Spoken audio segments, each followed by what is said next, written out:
Okay, good Erev Shabbos, everyone. Welcome.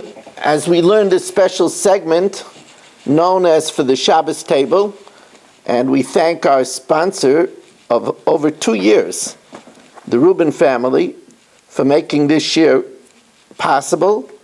They asked that we should be mispal, that they should have a ben zachar, healthy ben zachar, and of course they should have atzlacha in ruchnius and gashmius.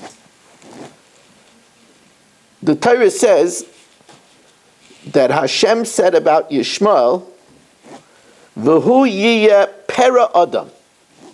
He will be a wild man. So the great Maril Diskin, Zecher Tzadik L'Bracha Schus Yogan Aleinu, one of the Gedolei Adar of his time, he says, why doesn't the pasuk say Adam Pera, a man who is wild? Why does it describe him as a Pera Adam, a wild man? So the Maril Diskin said something mamish prophetic. He says the Torah is telling us that he is primarily wild. Secondarily, he's of the human race. The Iker is his wildness. And he happens to be a human. Not that he's primarily a human who's wild. They say over that the Chavetz Chaim said that the Torah is nitzchias. The Torah is eternal. And therefore, when the Torah says that the Arabs will be a Pera Adam, that means that will be their status for nitzchias. He says, and if there will be an Arab that will be a professor, these are the words of the Chavetz Chaim, then he'll be a Pera professor. He'll be a wild professor. And if he'll be a Oirich Din, a lawyer, he'll be a wild lawyer. And then they say at the time that the Chavetz Chaim said this, he gave a sigh, and he says, who knows how much our brothers and sisters are going to suffer from these Arabs.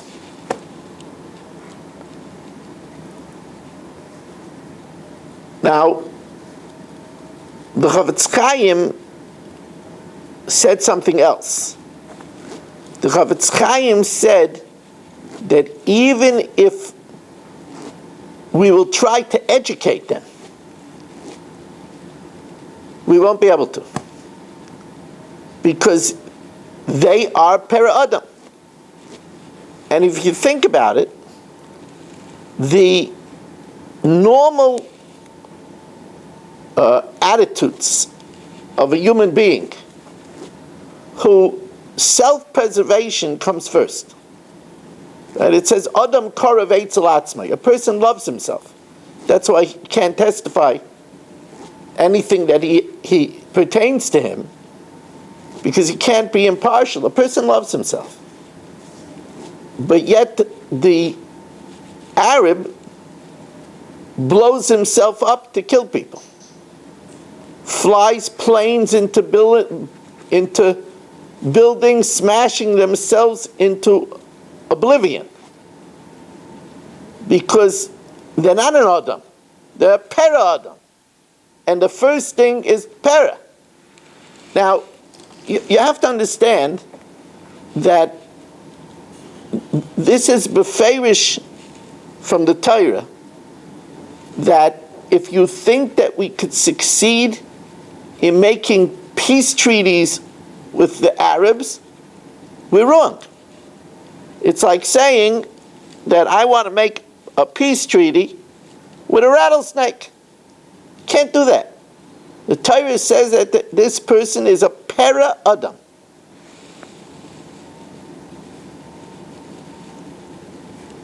Now, in light of what happened last Simchas Torah, how we see what they came in and slaughtered men, women, and children, babies. Mamash pera adam. But there's also more prophecy. The name he was given was Yishmael. The Pirkei Rebbe Eliezer in Perek Lamed Beis says, Lama Nikra Shmo Yishmael. Why was he called Yishmael? She'asid HaKadosh Baruch Hu Lishmaya Nakas Ha'am She'asid Mema She'asidim B'nei Yishmael Lasis. Yishmael means Yishma Kale. Hashem will hear. What will Hashem hear? Says the Pirkei Rebbe Eliezer. The groans and the cries of his children from what Yishmael is going to do to him. We've seen this, unfortunately, time and time and time again. It's mamish a fulfillment of what it says. His name is Yishmael. Now the Baal HaTurim says another thing about the name Yishmael, and that is that the Arabs will generate that Hashem will hear our tefillos. That Yishmael, Hashem will hear the tefillos generated. 1 million people get sent into bomb shelters. How many tefillos? How much tillim? Yishmael generates the tefillos of Klal Yisrael. Vayavay el Hagar. So Avram was intimate with Hagar. Vatar, she conceived. Vatera ki harasa, she saw that she got pregnant right away. Vatekal gevirta beineha, and this made her think less about Sarah. She's married so many years, and here she sleeps with Avram once, and she becomes pregnant. So Rashi says a remarkable thing. Rashi says Shahagar harasa mabia rishaina, that Hagar became pregnant from the first bia, the first act of intimacy. Which begs the question, because we know that there's a Maimer Chazal, Amar Rabbi Elazar la'olam ein isha mis'abra mabia rishaina. A woman doesn't give birth from the first bia. So that means that Hashem made a miracle that Hagar should conceive right away, which never happens. Begs the question, why would Hashem do that? And the result is that Hagar thought poorly of Sarah. What was the purpose of doing that? Hashem doesn't make nisim bichdi. So there's a remarkable medrash seichel tov. Remarkable. The medrash seichel tov says that it says it in the name of Rav Chanina ben Pazi. Rav Chanina ben Pazi said that koitzim, thorns, are not planted, and yet they grow and they flourish on their own. Thorns, weeds. But then Rav Chanina ben Pazi says, but how much work has to go into making wheat?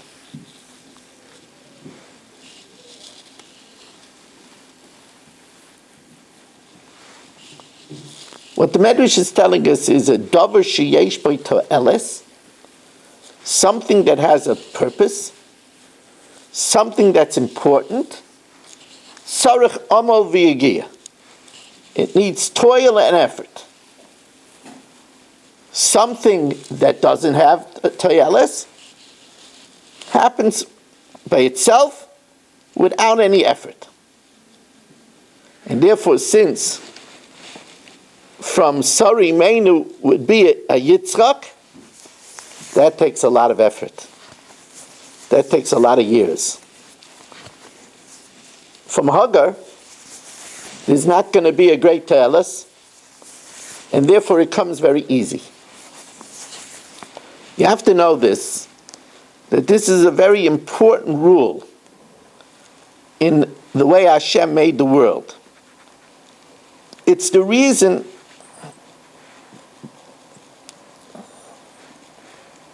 to maybe express it in another way.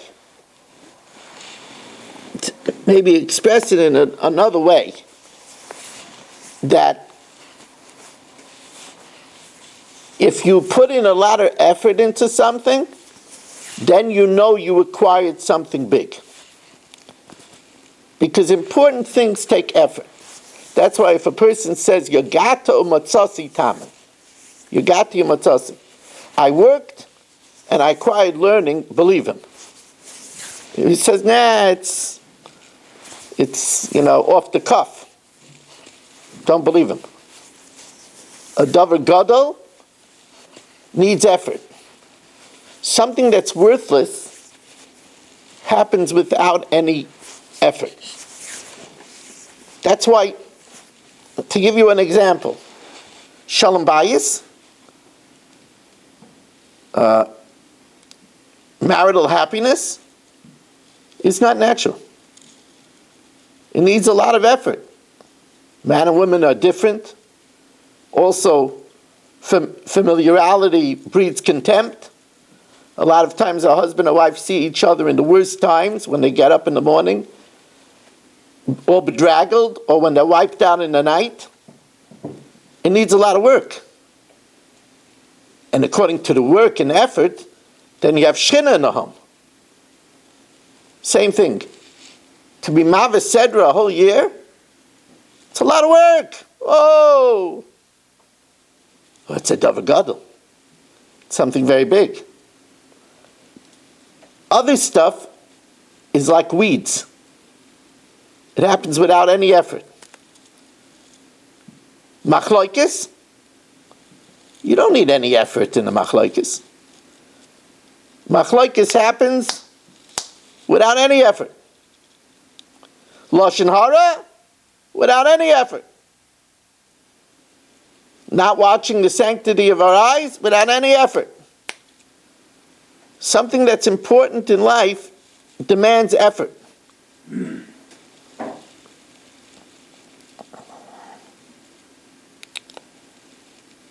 The next thing that I'm going to talk to you about is the scary zayah. Vatama Sarai el Avram. Sarai said to Avram, Hinei no atzarani Hashem eledes. Obviously, Hashem is holding me back from giving birth. We know that Ein lo velad, she didn't even have a womb. So she said, obviously, to get shaloi kederech hateva, I'm going to have to do something shaloi kederech hateva. So bona al shivchasei, I'm going to take a rival in my house. That's not natural for a woman. Ulai yibana mimena, maybe through that sacrifice, I'll also merit to have a child. Now we know that there was a great cheshbon. That's why Hagar, which is 208, is B'gematria Yitzchak, which is 208. Because in the schus that she took in a rival, Yitzchak was born. Yet, listen to this zayah. It's really, really an incredible zayah.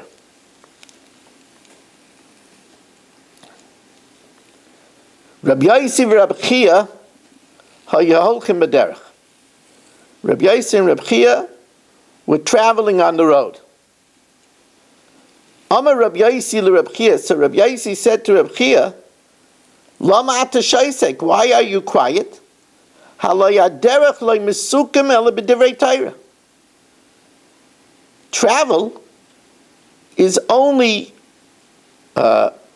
made good through Torah. You know, in Kriya Shema we say, Uvelech techa v'derech. You know, I remember there was a time before the cell phone that people got significant learning in the car. I had somebody in my shul in Staten Island, Rabbi Bronfeld, who listened to tapes for 7.5 years, and he made a Siyum HaShas in his car. Rav David Feinstein came to the Siyum HaShas. He made it around his car. He had a minyan around his car. He made it in the car. The car, when I made CDs and before that, the decades I made tapes, people acquired a great amount of their Torah knowledge in the car. I once explained that there are some people that can't concentrate. They don't have the zitzfleisch to sit and listen to a shir.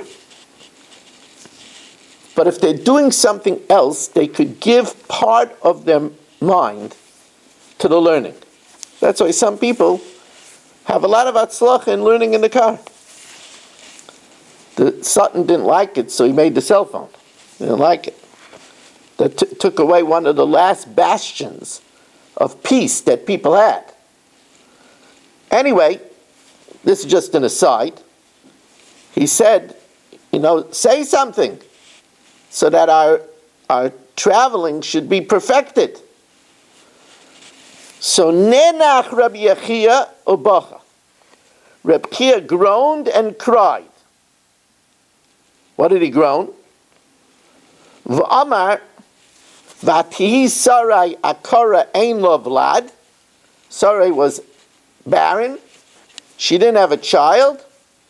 Vai al zeh. Woe on this. Allahu's man. That in the meantime, Shali the Hagar es Yishmael. That Hagar gave birth to Yishmael. Which led to the Arabs. Which led to the Intifada. Which led to October 7th. Which led to 9/11. So Rabbi Yossi says, what do you mean? Because, like we said, because she took a rival, Hari B'shvila Noilid Yitzchak Geza Kodesh. Because of what she did, Yitzchak was born the future of Klal Yisrael. So listen to what Reb Chia told them. Amalei Kach Shamati Reb Shimon Bar Yochai, the author of the Zayar. So I heard from Reb Shimon Bar Yochai, Da'al Zeh, because she said, Hine atzarani Hashem eledes, Asa Pesach Shebo Yishmael Lo'olam. She made an opening that Yishmael could come to the world. Now this is what this means. Why was Sarah barren? Because Misava HaKadosh Baruch Hu L'tfilasa. Hashem wanted her tefillah. So there was a certain quota of tefillahs that she needed to make. Says Reb Shimon Bar Yochai, if she would have waited and filled the quota, then there would have been no need for a Yishmael and Arabs in the world. Now, this is a big yesod that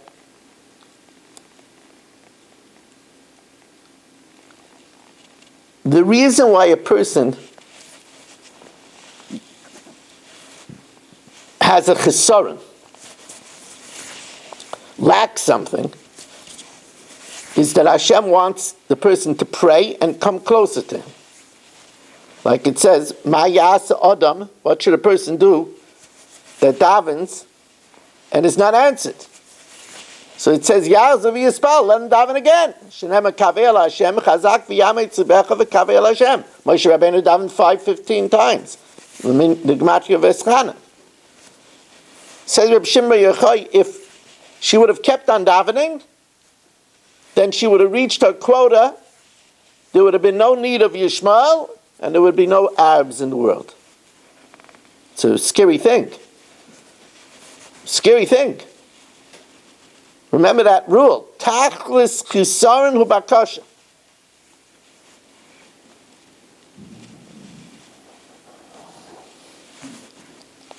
Vayishma Avram, and Avram heard, ki nishba achiv, that Lot was taken captive.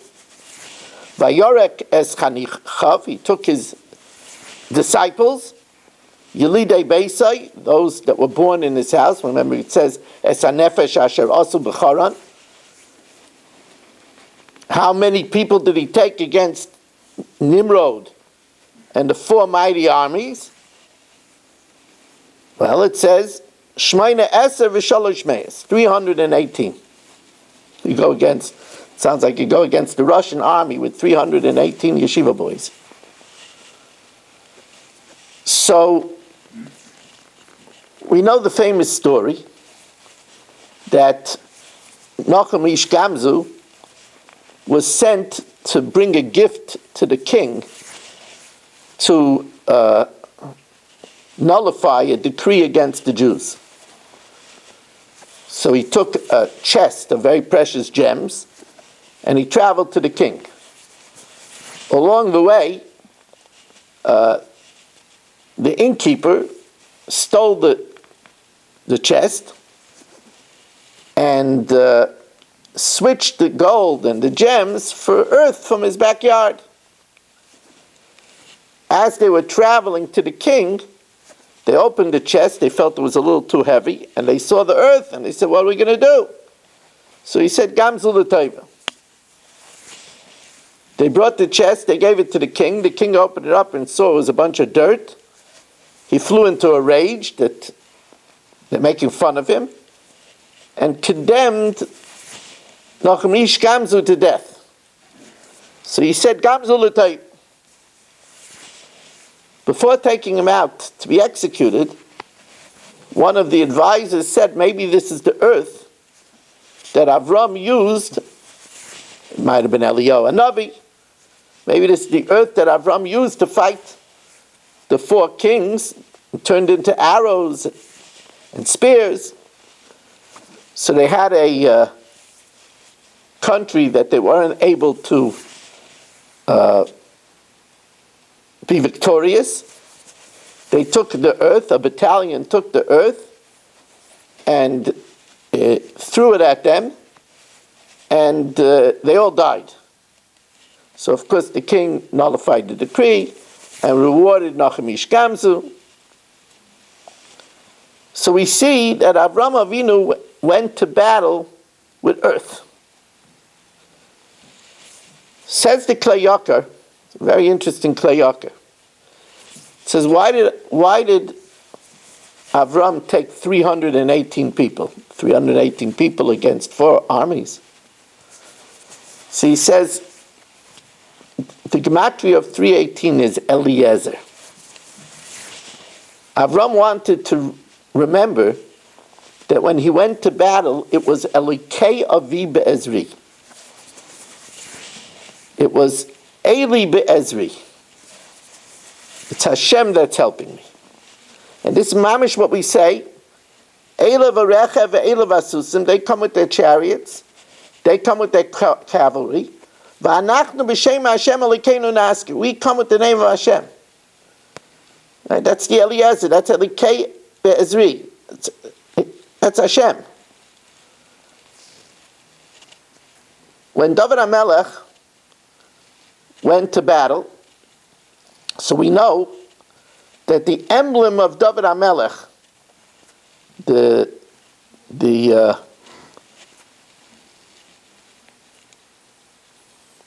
emblem of King David was the 6-sided star of David. The 6-sided star of David, is Echad L'Mala, Ve'echad L'Mata, U'L'Arba Ruches. Hashem was above, below, and in the 4 directions. Again, it was clear that the battle was with Hashem is putting their wind in their sails. That's why it was the custom that when Jews went to battle, they fasted. Now, it doesn't seem to be a good idea for people who are going to fight to fast. Gladiators ate steak breakfasts in order to be strong for the battle. The fasting was to remember that it's not in their power to be victorious. It's all up to Hashem. And that's what he went to battle with earth. Because he wasn't battling with weapons. He was battling with the Shem Hashem. And we have to know that the same thing is true today. When Yidden go to battle, of course we have to do it b'derech hateva, and we have to have the best weaponry and bravest soldiers, but we have to know that it's being fueled by Hashem, by the tefillas, by the learning. Oim do yisoyu ragleinu b'sharayich Yerushalayim.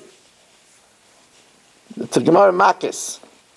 Oim do yisoyu ragleinu. Our feet are firm in the battlefield because of the Torah that's learned b'sharayich Yerushalayim. Now it's very hard for somebody who doesn't have this level of emunah to understand.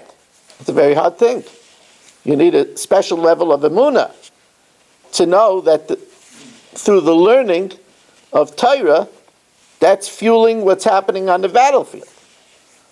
But that's just like earth is able to kill 4 armies because it's b'shem Hashem. That's the way it is when we do battle as well.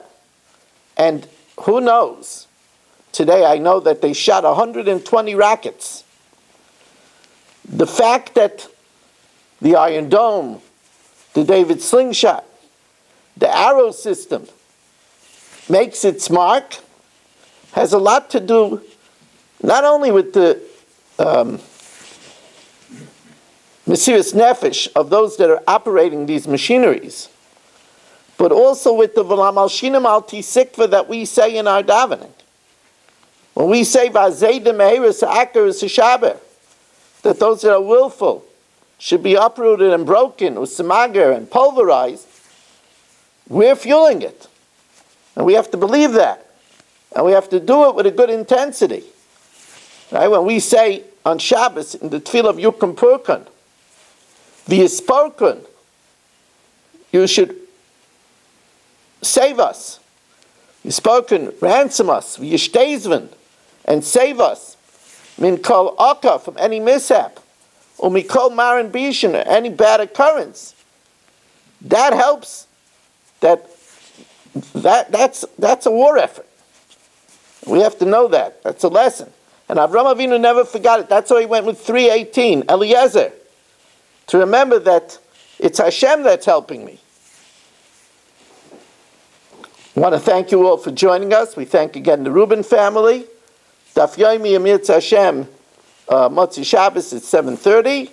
If you would like to sponsor the main Chumash shir on Vayera, 718-916-3100, rmmwsi@aol.com. Thank you for joining us, and have a very good Shabbos.